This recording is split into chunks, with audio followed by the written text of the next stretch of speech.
ಸಾಲುಗಳಲ್ಲ, ಎದೆಯ ಭಾವನೆಗಳನ್ನು ಅಕ್ಷರ ರೂಪಕ್ಕೆ ಜೋಡಿಸಿದ ಕನ್ನಡಿಗರ ಆತ್ಮಗೌರವಕ್ಕೆ ಮತ್ತು ರಾಷ್ಟ್ರಗೀತೆಯ ಸಾಲುಗಳಿಗೆ ಅಗೌರವ ತೋರಿದ ವ್ಯಕ್ತಿಗಳಿಗೆ ನಾನು ನನ್ನ ಭಾಷಣವನ್ನು ಅರ್ಪಣೆ ಮಾಡ್ತಾ ನನ್ನ ಭಾಷಣವನ್ನು ಪ್ರಾರಂಭಿಸ್ತಾ ಇದ್ದೀನಿ.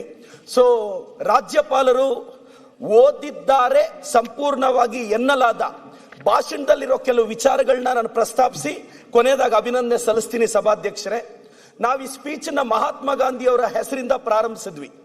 ಮಹಾತ್ಮ ಗಾಂಧಿಯವರು ಸೌತ್ ಆಫ್ರಿಕಾಲಿದ್ದಾಗ ಒಂದು ಬ್ರಿಟಿಷ್ ಅಧಿಕಾರಿ ಅವರಿಗೆ ಅವಮಾನ ಮಾಡಿದ್ರೆ ಟ್ರೈನಿಂದ ಆಚೆ ಕಳಿಸಿದ್ರೆ ಆಗ ಮಹಾತ್ಮ ಗಾಂಧಿ ಹೇಳ್ತಾರೆ, you thrown out of my train, I will kick out of you my country ಅಂತ ಮಹಾತ್ಮ ಗಾಂಧಿ ಅವರು ಹೇಳಿ ಭಾರತಕ್ಕೆ ವಾಪಸ್ ಬರ್ತಾರೆ. ಅಂತ ಶ್ರೇಷ್ಠ ವ್ಯಕ್ತಿ ಮಹಾತ್ಮ ಗಾಂಧಿ ಇದ್ದಂತ ಪಕ್ಷದ ಶಾಸಕ ನಾನು ಅನ್ನೋದು ನನ್ನ ಗೌರವ. 1885ರಲ್ಲಿ ಗೋಕುಲ್ದಾಸ್ ತೇಜ್ಪಾಲ್ ಕಾಲೇಜಲ್ಲಿ ಪ್ರಾರಂಭವಾದ ಇಂಡಿಯನ್ ನ್ಯಾಷನಲ್ ಕಾಂಗ್ರೆಸ್ 72 ಜನ ಪಾರ್ಟಿಸಿಪೇಟ್ ಮಾಡಿದ್ರು. ಇವತ್ತು ಕೋಟ್ಯಾಂತರ ಬದುಕಲ್ಲಿ ಬೆಳಕಾಗಿದೆ. ಅಂತ ಮಹಾತ್ಮ ಗಾಂಧಿಯವರು ದಲೈ ಲಾಮಾಗಿ ಇನ್ಸ್ಪಿರೇಷನ್, ನೆಲ್ಸನ್ ಮಂಡೇಲಾಗಿ ಇನ್ಸ್ಪಿರೇಷನ್, ಬಾರಕ್ ಒಬಾಮಾಗಿ ಇನ್ಸ್ಪಿರೇಷನ್, ದೊಡ್ಡ ದೊಡ್ಡ ವ್ಯಕ್ತಿಗಳ ಇನ್ಸ್ಪಿರೇಷನ್ ವ್ಯಕ್ತಿಯ ಹೆಸರನ್ನ ನಾವು Mahatma Gandhi national rural employment guarantee act ಅಂತ ಇಟ್ಟಿದ್ವಿ. ಅದರಿಂದ ಪ್ರಾರಂಭ ಆಗುತ್ತೆ. ಈ ಭಾಷಣದಲ್ಲಿ ನಾವೇನೆಲ್ಲ ಹಾಕಿದ್ವಿ, ಸೆಂಟರ್ ಇಂದ ನಮ್ಗೆ ಆಗ್ತಿರೋ ಮೋಸ, GST ಅಲ್ಲಿ ಇನ್ಕಮ್ ಟ್ಯಾಕ್ಸ್, ಸೆಸ್ ಅಂತ ಯಾವ ತರ ರಾಜ್ಯಗಳನ್ನ ಲೂಟಿ ಮಾಡ್ತಿದೆ ಅಂತ ಹೇಳಿದ್ವಿ. ಸಭಾಧ್ಯಕ್ಷರೇ, ರಾಜ್ಯದ ಜನತೆಗೆ ಒಂದು ವಿಚಾರ ಹೇಳಕ್ ಬಯಸ್ತೀನಿ. ಇತ್ತೀಚಿನ ದಿನಗಳಲ್ಲಿ ಎಲ್ಲರೂ ಅನ್ಕೊಂತಾ ಇದ್ದಾರೆ ಬಿಗ್ ಬಾಸ್ ವಿನ್ನರ್ ಗಿಲ್ಲಿ ಅಂತ. ನಾನು ಹೇಳಕ್ ಬಯಸ್ತೇನೆ, ಬಿಗ್ ಬಾಸ್ ವಿನ್ನರ್ ಗಿಲ್ಲಿ ಅಲ್ಲ, ನಿರ್ಮಲಾ ಸೀತಾರಾಮನ್ ಮೇಡಮ್ ಅವರು. ಸಭಾಧ್ಯಕ್ಷರೇ, ಯಾಕೆ ಅಂತ ಹೇಳ್ತೀನಿ. ಕೊಟ್ಟಿರೋ 50 ಲಕ್ಷದಲ್ಲಿ 18% GST, 13% income tax, 4% cess, 52% Nirmala Sitharaman madam ಅವ್ರಿಗೆ ಹೋಗೋದ್ರಿಂದ ನಿಜವಾದ big boss winner Nirmala Sitharaman madam ಅವರು ಅಂತ ನಾನು ಹೇಳಕ್ ಬಯಸ್ತೀನಿ. ಸಭಾಧ್ಯಕ್ಷರೇ, ಪಾಪ ಮಂಡ್ಯದ ಹುಡುಗರಿಗೆ ಹೋಗೋದು ಬರೀ 48%. ಅಂದ್ರೆ ಟ್ಯಾಕ್ಸೇಷನ್ ಸಿಸ್ಟಮ್ ಯಾವ ತರ ಕಾಮನ್ ಮ್ಯಾನ್ಗೆ ಸಮಸ್ಯೆ ಆಗ್ತಿದೆ ಅಂತ. ಸಭಾಧ್ಯಕ್ಷರೇ, Mahatma Gandhi national rural employment guarantee act ಇದ್ರಲ್ಲಿ ನಾವೇನ್ ಹೇಳಿದ್ವಿ, ಮೊದಲು 90-10 ರೇಷಿಯೋದಲ್ಲಿತ್ತು. 90% ಸೆಂಟ್ರಲ್ ಗವರ್ಮೆಂಟ್, 10% ಸ್ಟೇಟ್. ಇವತ್ತು ನಾರ್ತ್ ಈಸ್ಟ್ಗೆ ಆ ರೂಲ್ ಅಪ್ಲೈ ಆಗ್ತಿಲ್ಲ. ಇವತ್ತು ಬರೀ ಕರ್ನಾಟಕಕ್ಕೆ, ಸದರ್ನ್ ಸ್ಟೇಟ್ಸ್ಗೆ ಸೌತ್ ವರ್ಸಸ್ ನಾರ್ತ್ ತರ ಆಗೋಗಿದೆ. ಇವತ್ತು 60-40% ತಂದಿದ್ದಾರೆ. ಇವತ್ತು ಸ್ಟೇಟ್ ಮೇಲೆ ಹೊರೆ ಜಾಸ್ತಿ ಆಗ್ತಿದೆ, ಫೈನಾನ್ಷಿಯಲ್ ಬರ್ಡನ್ ಜಾಸ್ತಿ ಆಗ್ತಿದೆ. ಇದ್ರ ಬಗ್ಗೆ ಓದಿ ರಾಜ್ಯಪಾಲರೇ ಅಂತ ಕೇಳಿದ್ವಿ. ಅವರು ಓದಿದ್ದಾರೆ ಎನ್ನಲಾಗಿ ನಾವು ಭಾವಿಸ್ತಾ ಇದ್ದೀವಿ. ನಂತರ ಸಭಾಧ್ಯಕ್ಷರೇ, ನಾವು ಪ್ರಸ್ತಾಪಿಸ್ತಾ ಇರೋ ವಿಚಾರಗಳು ಇದರಲ್ಲಿ ಇವತ್ತು ಯಾಕೆ ಇದು ಅದೇನೋ ಅವ್ರು ಹೆಸರಿಟ್ಟಿದ್ದಾರೆ, ರಾಮ್ಜಿ ಅದೇನೋ ಹೆಸರಿಟ್ಟಿದ್ದಾರೆ. ಬಟ್ ನಾನು ಓದ್ದೆ ಅವ್ರು ಯಾಕೆ ರಾಮ್ಜಿ ಅಂತ ಹೆಸರಿಟ್ರು ಅಂತ. ನನಗೆ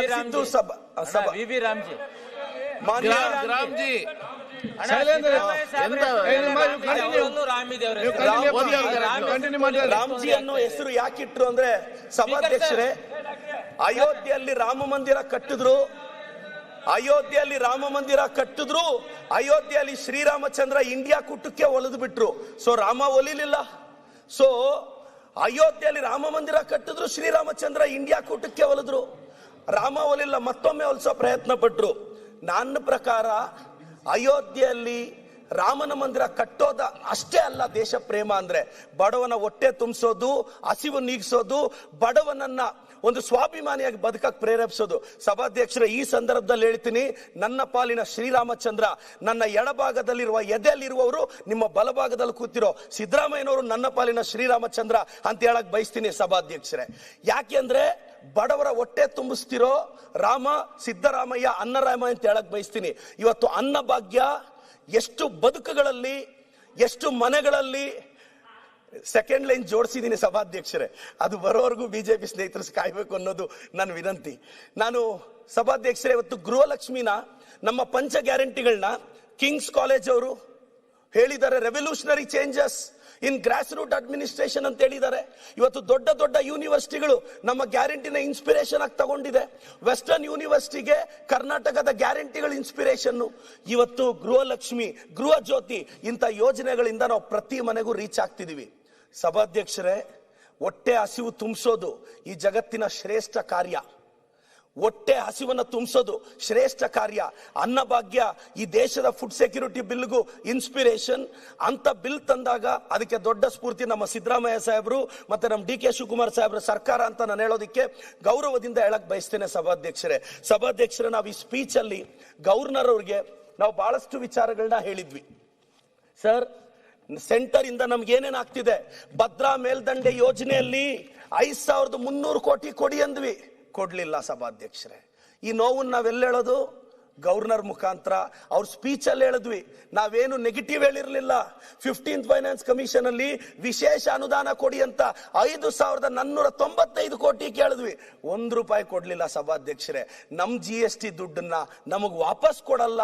ಇನ್ಕಮ್ ಟ್ಯಾಕ್ಸ್ ಅಂತಾರೆ, ಸೆಸ್ ಅಂತಾರೆ, ಹೊಸ ಯೋಜನೆ ಅಂತಾರೆ, ಹೆಸರುಗಳು ಮಾತ್ರ ಬದಲಿಸ್ತಾ ಇದ್ದಾರೆ. ಇವತ್ತು 50,000ಕ್ಕೂ ಹೆಚ್ಚು ಕೋಟಿಗಳು ಏನಿದೆ, ಇವತ್ತು 1 ಲಕ್ಷ ಕೋಟಿಗೂ ಹೆಚ್ಚು ಇವತ್ತು ನಾವು ಗ್ಯಾರಂಟಿಗಳು ಖರ್ಚು ಮಾಡಿದೀವಿ. ಆದ್ರೂ ಅಭಿವೃದ್ಧಿಯ ವೇಗ ನಿಂತಿಲ್ಲ. ಅಭಿವೃದ್ಧಿಗೆ ಹಣ ಇಲ್ದಿದ್ರೆ ಪೆರಿಫೆರಲ್ ರಿಂಗ್ ರೋಡ್ ಆಗ್ತಿತ್ತಾ, ಮೆಟ್ರೋಗೆ DPR ಬರ್ತಿತ್ತಾ, ಇವತ್ತು ಗ್ಯಾರಂಟಿಗಳನ್ನ ಯಶಸ್ವಿಯಾಗಿ ಕೊಡ್ತಿದ್ವಾ, ಪ್ರಗತಿ ಪಥ ಬರ್ತಿತ್ತಾ? ಹಳ್ಳಿ ಜನಕ್ಕೆ ಇವತ್ತು ಕಾಂಗ್ರೆಸ್ ಸರ್ಕಾರ ಒಂದು ಭರವಸೆ ಮೂಡಿಸಿದೆ. ನಮಗಾಗ್ತಿರೋ ಅನ್ಯಾಯನ ನಾವು ಹೇಳ್ಕೊಂತ ಇದೀವಿ ಸಭಾಧ್ಯಕ್ಷರೇ. ಗ್ರಾಮೀಣ ಸ್ಥಳೀಯ ಸಂಸ್ಥೆಗಳಿಗೆ 10,000 ಕೋಟಿ ಕೇಳಿದ್ರೆ ಸಾಕಷ್ಟು ದುಡ್ಡು ಕೊಡೋದೇ ಇಲ್ಲ ಸಭಾಧ್ಯಕ್ಷರೇ. ಸ್ಥಳೀಯ ಸಮಸ್ಯೆಗಳಿಗೆ 5250 ಕೋಟಿ ಕೇಳಿದ್ರೆ ಅದು ಕೊಡಲ್ಲ. ಕೇಂದ್ರ ಸರ್ಕಾರ ನಮಗ್ ಮೋಸ ಮಾಡ್ತಾನೆ ಬರ್ತಿದೆ. ನಾವು ಹೋಗಿ ದೆಹಲಿ ಅಂಗಳದಲ್ಲಿ ಕೇಳಿದ್ವಿ, ಈ ಸದನದಲ್ಲಿ ಕೇಳದೆ ಮತ್ತೆಲ್ಲಿ ಕೇಳೋ ಸಾಧ್ಯ? ನಾವು ಗವರ್ನರ್ ಸ್ಪೀಚ್ ಅಲ್ಲಿ ಇಷ್ಟೆಲ್ಲಾ ವಿಚಾರಗಳು ಬರ್ಕೊಟ್ಟಿದ್ವಿ ಸಭಾಧ್ಯಕ್ಷರೇ. ನಾವು ಇದನ್ನೇ ಇನ್ನೇನು ಹೇಳಿರಲ್ಲ. SC ST ಗಳಿಗೆ ಅವ್ರ ಎಂಪವರ್ಗೆ ನರೇಗಾ ಆಕ್ಟ್ ಅಲ್ಲಿ 33% ವುಮೆನ್ ಪಾರ್ಟಿಸಿಪೇಷನ್ ಇರಬೇಕು. ಇವತ್ತು ಕರ್ನಾಟಕದಲ್ಲಿ ಮೋರ್ ದೆನ್ 50% ವುಮೆನ್ ಪಾರ್ಟಿಸಿಪೇಷನ್ ಇದೆ. ಮಹಿಳಾ ಸಬಲೀಕರಣ. ಇವತ್ತೊಂದು ಹೆಣ್ಣು ಮಗು ದೇವಸ್ಥಾನಕ್ಕೆ ಹೋಗ್ಬೇಕು ಅಂದ್ರೆ ನೆಮ್ಮದಿಯಾಗಿ ಹೋಗ್ತಾಳೆ, ಯಾಕೆಂದ್ರೆ ಬಸ್ ಅಲ್ಲಿ ಚಾರ್ಜ್ ಕೇಳಲ್ಲ ಸಭಾಧ್ಯಕ್ಷರೇ. ವಯಸ್ಸಿಗೆ ಬಂದಿರೋ ಮಗಳು ಯಾವ್ದೋ ಸಿಟಿ ಕೊಟ್ಟು ಮದುವೆ ಮಾಡಿದ್ರೆ ವರ್ಷಕ್ಕೊಂದ್ಸಲ ಅರ್ಶನ ಕುಂಕುಮ ಕೊಡೋಣ ಅಂದ್ರೆ ಚಾರ್ಜ್ ಕಾಸಿಲ್ಲ ಅಂತ ಹಳ್ಳಿಗಳಲ್ಲಿ ಉಳಿದೋಗೋ ಸಾವಿರಾರು ಜನ ಹೆಣ್ಣು ಮಕ್ಕಳು ಇವತ್ತು ಪ್ರತಿ ಹಬ್ಬಕ್ಕೆ ಅವ್ರ ಬಡ್ಜೆಟ್ ತಕ್ಕಂತ ಒಂದು ₹500 ಸೀರೆ ತಗೊಂಡೋಗಿ ಅರ್ಶನ ಕುಂಕುಮ ಕೊಟ್ಟು ಬರ್ತಾ ಇದ್ದಾರೆ.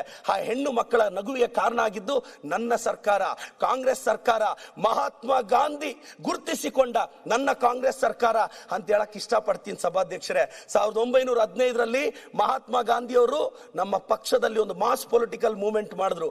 ಪ್ರಾಯಶಃ ಅವರು ನಮ್ಮ ಪಕ್ಷದಲ್ಲಿ ಗುರುತಿಸ್ಕೊಂಡ್ರು ಅನ್ನೋ ಒಂದೇ ಒಂದು ಕಾರಣಕ್ಕೆ ಮಹಾತ್ಮ ಗಾಂಧೀಜಿಗೆ ಅವಮಾನ ಮಾಡಿದ್ರ. ಇದು ಕೇವಲ ಕರ್ನಾಟಕಕ್ಕಲ್ಲ ಸಭಾಧ್ಯಕ್ಷರೇ, ಅವ್ರು ಹುಟ್ಟಿರೋ ಗುಜರಾತ್ ಕೂಡ ಅವಮಾನ ಅಂತ ಹೇಳಕ್ ಬಯಸ್ತೇನೆ. ಇದು ಮಹಾತ್ಮ ಗಾಂಧೀಜಿ ಅವ್ರಿಗೆ ಮಾಡಿದಂತ ಅವಮಾನ. ಇವತ್ತು ಮಹಾತ್ಮ ಗಾಂಧಿ ಅಂದ್ರೆ ಈ ದೇಶದ ಪ್ರಧಾನಿಗಳಿಗೂ ಇನ್ಸ್ಪಿರೇಷನ್ ಅಂತ ಅವರೇ ಹೇಳ್ಕೊಂಡಿದ್ರು. ಅವ್ರ ಹೆಸರು ತೆಗಿಬಾರ್ದಾಗಿತ್ತು.